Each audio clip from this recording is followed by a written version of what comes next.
సావలియాపురం మండలం పిచికలపాలెం గ్రామ దళితులు భూములు ఆక్రమించాలని చూస్తున్న అగ్రవర్ణాలపై చర్యలు తీసుకోవాలని ఈ రోజు గ్రీవెన్స్ డేలో దళితులు ప్రజా సంఘాల ఆధ్వర్యంలో జిల్లా కలెక్టర్ ఆఫీస్ వద్ద ధర్నా నిర్వహించి జేసీకి అర్జీ ఇవ్వడం జరిగిందని తెలిపారు.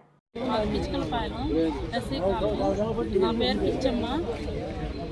సావలియాపురం మండలం. అంటే మాకు 20 సంవత్సరాల నాడు స్థలాలు ఇచ్చారు. మనిషికి 3 సెంట్లు కాడికి టీడీపీ తరఫున ఇస్తే ఇప్పుడు తిరువీధి రామాంజనేయులు, తిరువీధి రత్తయ్య, పోతే అబ్రాము వాళ్ళు ఆక్రమించుకొని గడ్డి అది పెట్టుకొని అమ్ముకొని మాకు ఇవ్వకుండా మా మీద దాడికి వస్తున్నారు. మాకు న్యాయం చేయాలని కలెక్టర్ ఆఫీస్ కాడికి వచ్చాము. మేము ఇది 2వసారి మేము రావటం ఇక్కడికి. మాకు ఎవరు న్యాయం చేయట్లా, ఎమ్మెల్యే చేయట్లా, ఎవరు చేయట్లా, మండలంలో కూడా చేయట్లేదు, ప్రెసిడెంట్లు కూడా చేయట్లా.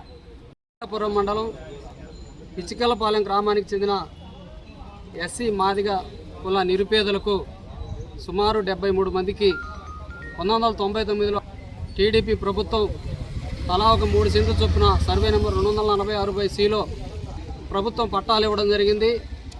పట్టాలు ఇచ్చారు కానీ దానికి సంబంధించిన రెవెన్యూ అధికారులు పొజిషన్ చూపించకపోవడం వలన మాకు పొజిషన్ చూపించి ప్లాట్లు కేటాయిస్తే ఇల్లు కట్టుకుంటామని చెప్పి దళితులు సంబంధిత రెవెన్యూ అధికారులకు ఎన్నోసార్లు అర్జీలు ఇచ్చారు. అయినప్పటికీ పట్టించకపోవడం చేత గ్రామానికి చెందినటువంటి అగ్రవర్ణాల తిరువీధుల రామాంజనేయులు, తిరువీధుల రత్తయ్య, ఇంకా అనేక మంది ఈ దళిత వర్గానికి చెందిన కొద్దిమంది అబ్రహాము, అమృతపూడి అబ్రహాము, ఇంకా ఒక 7-8 మందిని అగ్రవర్ణాలు ఆకట్టుకొని మొత్తంగా ఈ 73 మంది మీద వారి చేత బెదిరింపులకు పాల్పడటం, అదేవిధంగా వాళ్ళని ఈ దళితులు ఏదైతే భూమిలోకి వెళ్తుంటే అడ్డుకోవటం, రకరకాలుగా ఇబ్బందులకు గురి చేస్తూ ఉన్నారు. మరి దీని మీద చర్యలు తీసుకోవాలని చెప్పి స్థానిక రెవెన్యూ అధికారులకు అర్జీ పెట్టుకోగా రెవెన్యూ అధికారులు ఈ స్థలంలోకి ఇతరులు ఎవరో కూడా రాకూడదని బోర్డు ఏర్పాటు చేశారు.